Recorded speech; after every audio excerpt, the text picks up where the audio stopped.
दोस्तों, आप सभी लोग जानते हैं शुक्रवार को पड़ रही है पापांकुशा एकादशी। आश्विन महीने के शुक्ल पक्ष में आने वाली एकादशी का नाम है पापांकुशा एकादशी। पापांकुशा एकादशी का नाम दो शब्दों से मिलकर बना है, पाप और अंकुश। और पापांकुशा एकादशी व्यक्ति के सभी पापों और अपराधों पर अंकुश लगाती है, इसलिए इसे पापांकुशा एकादशी कहते हैं। और पापांकुशा एकादशी का व्रत रखने वाले भक्तों के सभी पापों का नाश हो जाता है और ऐसा व्यक्ति सद्मार्ग पर चलता है। इस बार पापांकुशा एकादशी के दिन भद्रा भी लग रही है। अगर कभी भी मौका लग जाए तो आप लोगों को पीपल के पत्ते पर राम लिखकर बहुत छोटा सा उपाय करना है। इन दोनों का संयोग बहुत ही कम आता है। इस दिन आपको एक पीपल के पत्ते पर राम वाला उपाय तो आपको अवश्य ही करना चाहिए, क्योंकि ऐसा दिन पूरे साल में सिर्फ एक ही बार आता है। और दोस्तों, आप सभी लोग जानते हो कि शुक्रवार का अगर सबसे बड़ा कोई उपाय है तो वह पीपल के पत्ते पर राम वाला उपाय। तो दोस्तों, शुक्रवार एकादशी के दिन आप लोगों को इस पीपल के पत्ते पर राम लिखकर बहुत छोटा सा उपाय करना है। बहुत सारे लोग होंगे जिन लोगों ने इस उपाय को ना किया हो, मतलब पूरा साल निकल गया, उन्होंने किसी भी दिन इस पीपल के पत्ते पर राम वाला उपाय को ना किया हो। पर दोस्तों, आपके पार के लिए हमारी एक पहला मौका बचा हुआ है, जो कि 3 अक्टूबर 2025 शुक्रवार के दिन है। इस दिन आप लोगों को इस वाले उपाय को जरूर कर लेना है। भले ही आपने पूरे भर इस उपाय को ना किया हो, पर अगर आपने इस आश्विन माह के शुक्रवार के दिन अगर इस वाले उपाय को करते, पान को 76 के सान लिया, तो आपको इस उपाय को करने का वह फल मिलेगा जिसकी आपने कभी कल्पना भी नहीं करी होगी।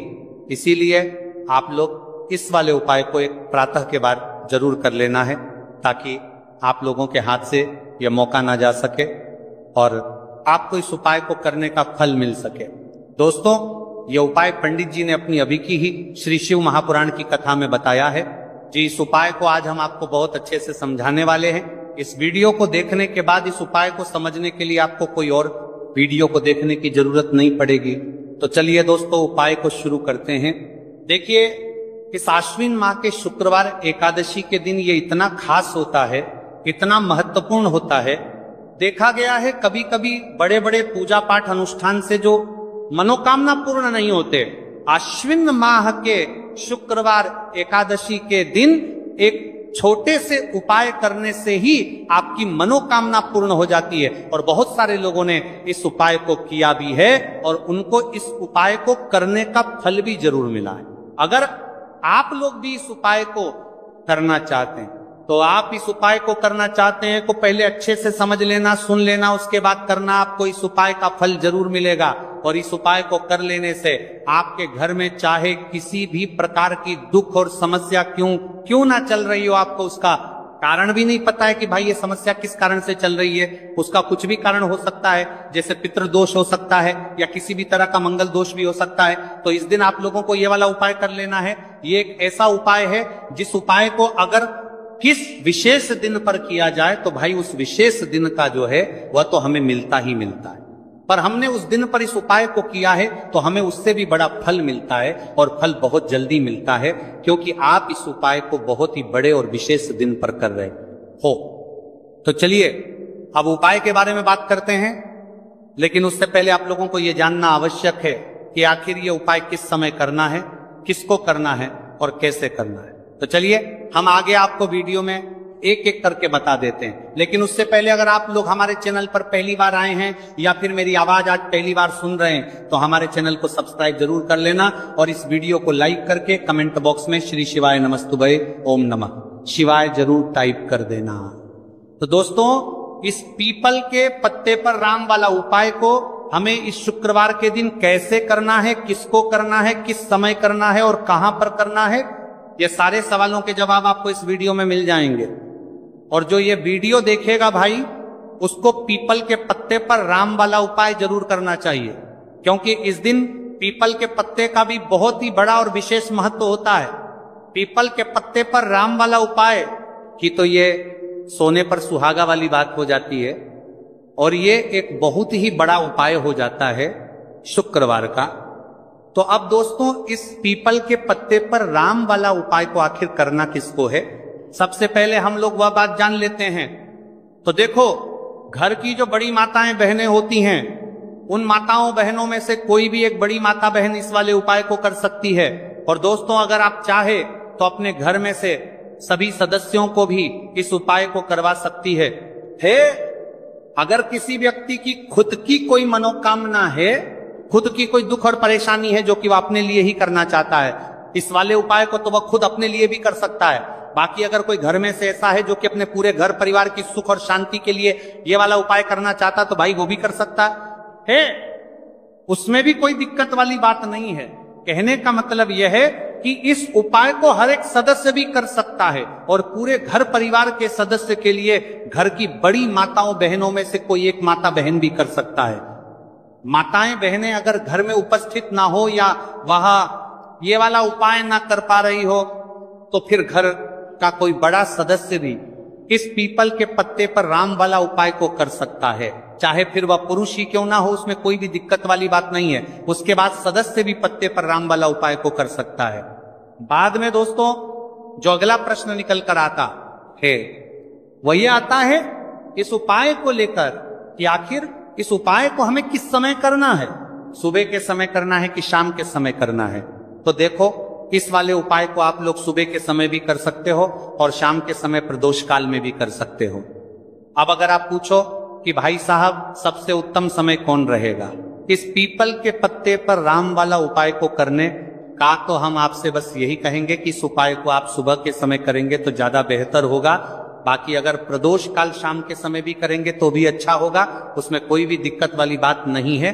तो अब दोस्तों जो अगली सबसे बड़ी और महत्वपूर्ण बात आती है वह ये आती है कि सुबह अगर हम उपाय को करेंगे तो हमें कितने बजे से लेकर कितने बजे तक के बीच में करना है, और शाम के समय प्रदोष काल में करेंगे तो हमें कितने बजे से लेकर कितने बजे के बीच में करना है। तो देखो, सुबह जितनी जल्दी हो सके आप उपाय को करने की कोशिश करना। बाकी अगर किसी कारणवश लेट भी हो जाओ, थोड़ी देर भी हो आए, तो 10 या 11:00 बजे तक भी आप उपाय कर लेना, पर 12:00 बजे से ज्यादा देरी ना हो। ठीक है, इस बात का ध्यान रखना। उसके बाद में दोस्तों अगर शाम के समय प्रदोष काल की बात करें, प्रदोष काल का जो समय है होता है वह शाम के 6:00 बजे से शुरू हो जाता है। मतलब शाम के 6:00 बजे से लेकर 7:00 बजे के बीच का जो समय होता है, ये समय प्रदोष काल का समय होता है। तो आप इस उपाय को 7 या 8:00 बजे के बीच में भी कर सकते हो। मतलब शाम के 6:00 बजे से रात 8:00 बजे के बीच में आप कभी भी इस वाले उपाय को कर सकते हो। उसमें कोई भी दिक्कत वाली बात नहीं है।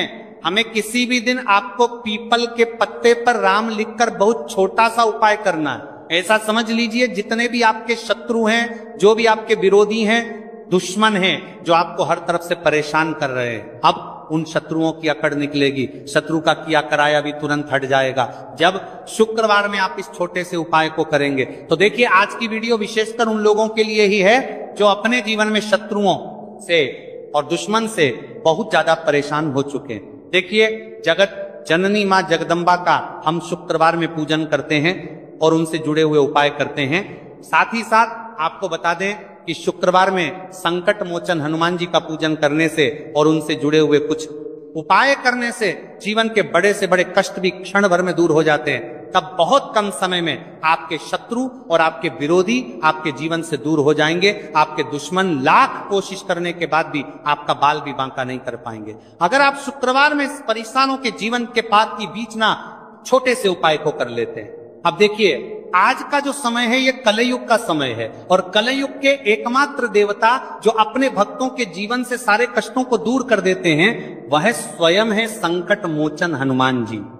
और संकट मोचन हनुमान जी का पूजन अगर आप शुक्रवार में करते हैं और उनसे जुड़ा हुआ ये छोटा सा उपाय अगर आप शुक्रवार में किसी भी दिन कर लेते हैं तो ऐसा समझ लीजिए आपके जो शत्रु हैं, आपके जो विरोधी, आपके जो दुश्मन हैं, ये किसी भी तरह से आपको परेशान करने का प्रयास कर ले, आपका बाल भी नहीं है, कर परिवार के जो आपका बाल भी नहीं है, आपके जो नाकोर आपका हर भी नाकोर आप पाएंगे।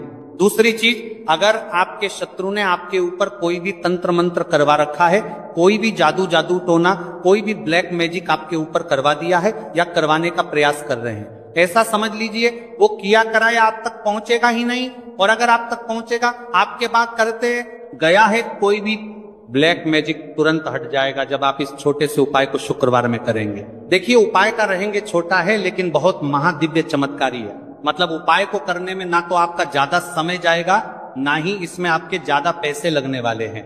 और ऐसा समझ लीजिए कि एक बार ही अगर आपने इस उपाय को शुक्रवार में कर लिया तो इसका महादिव्य चमत्कार आप खुद देख लेंगे। तो शुक्रवार के जो 9 दिन होते हैं ये बहुत ही सिद्ध दिन होते हैं। मतलब शुक्रवार के दिनों में 9 माता रानी हमारे घरों में आती हैं, अपने भक्तों के जीवन से कष्टों को दूर करती हैं। साथ ही साथ आपको बता दें कि शुक्रवार के टाइम पर जब भी आप संकट मोचन हनुमान जी के उपाय करते हैं तो माँ दुर्गा की आपको असीम और विशेष कृपा मिलती है। माँ दुर्गा आपसे बहुत जल्दी प्रसन्न होती है और आपके सारे संकटों को वह दूर कर देती है। तो पीपल के पत्ते में और पीपल के पेड़ में होता है। देवी देवताओं का वास पीपल के पेड़ में श्री हरि विष्णु साक्षात मां लक्ष्मी वास करती है। पीपल के देव में हमारे पितरों का वास होता है। पीपल का जो पेड़ होता है, इसका पूजन करने से शनिदेव की कृपा, उनका आशीर्वाद मिलता है।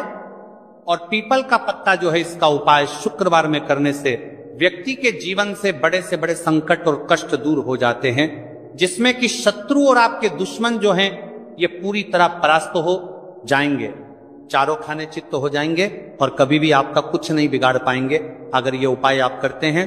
तो देखिए, ये उपाय स्त्रियां भी कर सकती हैं, पुरुष भी कर सकते हैं। किसी भी दिन आप करते हैं भी इस उपाय को कर सकते हैं, ठीक है ना।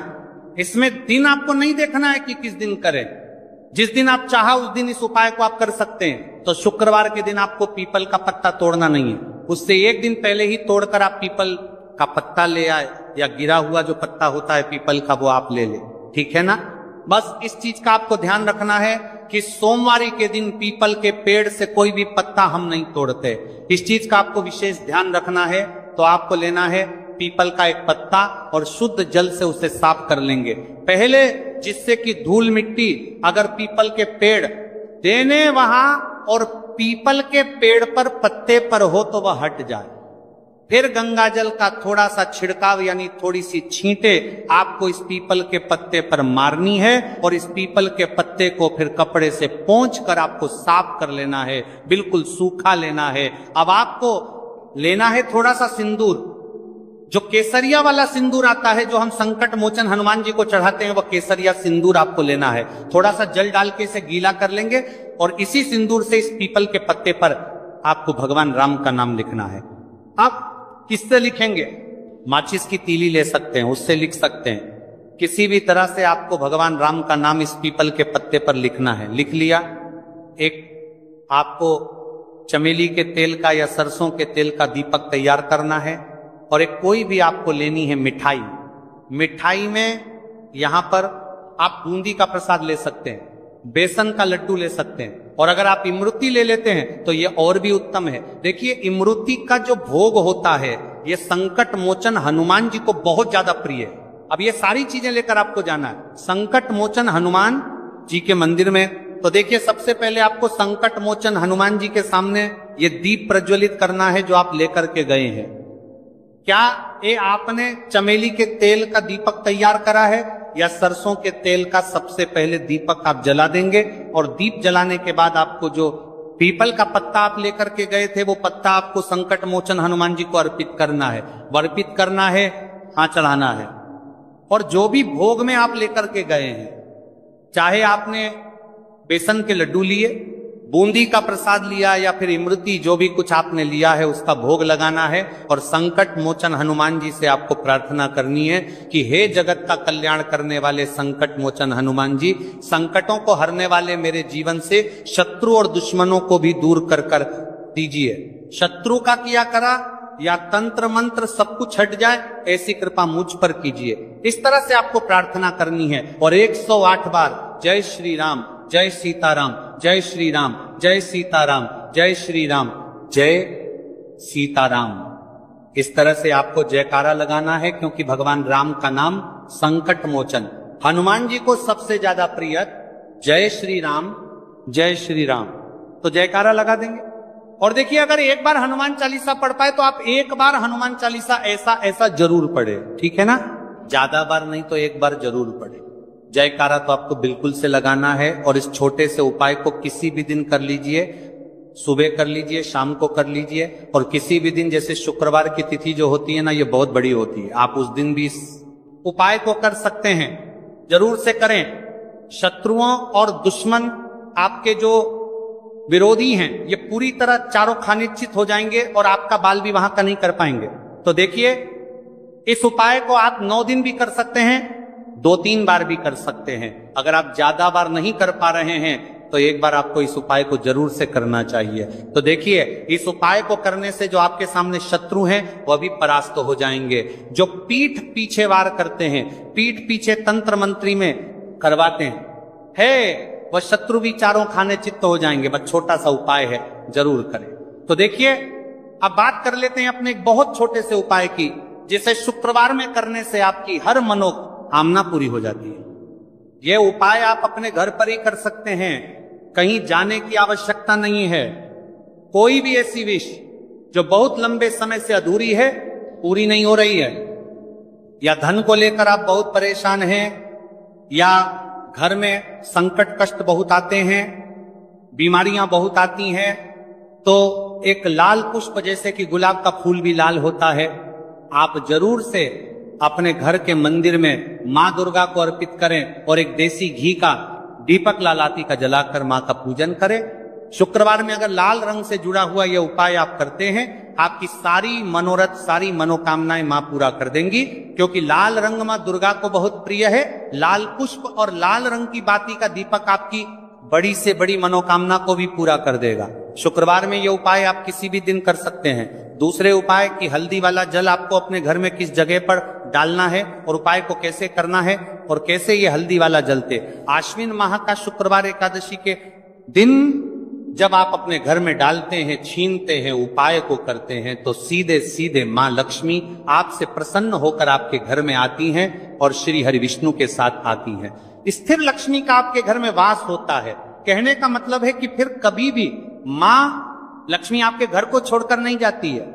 जो लोग कहते हैं कि हमारे घर में धन तो आता है लेकिन चला जाता है, लेकिन फिजूल खर्ची बहुत है। धन तो घर में आता है लेकिन तिजोरी कभी धन से भरी नहीं रहती है, खाल की हो जाती है। तो 90 पर लोग ऐसे होते हैं जिनके जीवन में यह समस्या होती है कि हमारे घर में स्थिर लक्ष्मी का वास नहीं है।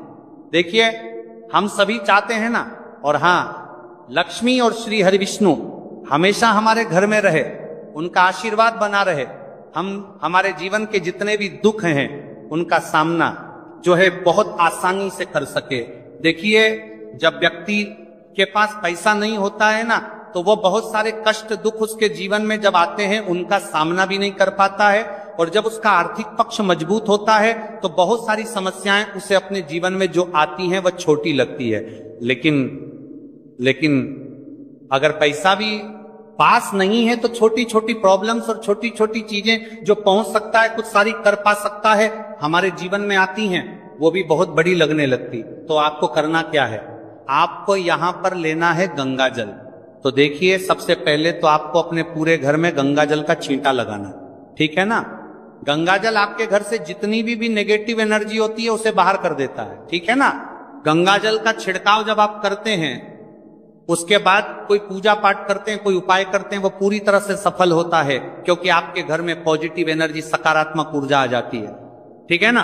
तो इतना करने के बाद आपको क्या करना है, एक लोटे के अंदर या एक कटोरी किसी भी चीज के अंदर आपको अपने घर का शुद्ध जल लेना है। ले लिया, उसके बाद पीसी हुई हल्दी उसके अंदर मिलानी है, मिला दी। जब हल्दी आपको मिलानी है, ठीक है ना, उस समय आपको श्री हरि विष्णु का ध्यान करना है। श्री हरि विष्णु से प्रार्थना करनी है कि मेरे घर में धन बढ़े और कभी भी मेरे घर की जो सुख समृद्धि है उसमें कमी ना आए, ठीक है ना। जब आप जल मिला लेंगे उसके बाद आपको तुलसी का एक पत्ता लेना है। तुलसी का पत्ता पहले ही तोड़ लें, शुक्रवार एकादशी के दिन भूलकर भी आपको नहीं तोड़ना है। तो वाले दिन नहीं तोड़ेंगे, उससे पहले ही तुलसी का पत्ता तोड़कर रख लें। अगर आपके घर में तुलसी का पौधा इस टाइम सूख गया है, नहीं है, जहां पर भी आपको तुलसी का कोई पत्ता मिल जाए, एक पत्ता आप ले आए, उस तुलसी के पत्ते से आपको अपने पूरे घर में उस हल्दी वाले जल का छींटा लगाना है। सूख गया है, बस से पहले घर के मंदिर में लगाएंगे, ठीक है ना। फिर जितने भी रूम हैं, कमरे हैं, वहां पर लगाएंगे, घर के मुख्य द्वार पर लगाएंगे। इस तरह से जब आप उपाय करते हैं तो आपके घर घर में कभी भी धन की कमी नहीं होती है, धन में वृद्धि होती चली जाती है और धन आपका हमेशा बढ़ता है। देखिए, अगर तुलसी का पत्ता आपको नहीं मिलता है, तब आप किसी भी छोटी सी पूजा वगैरह की जो चम्मच होती है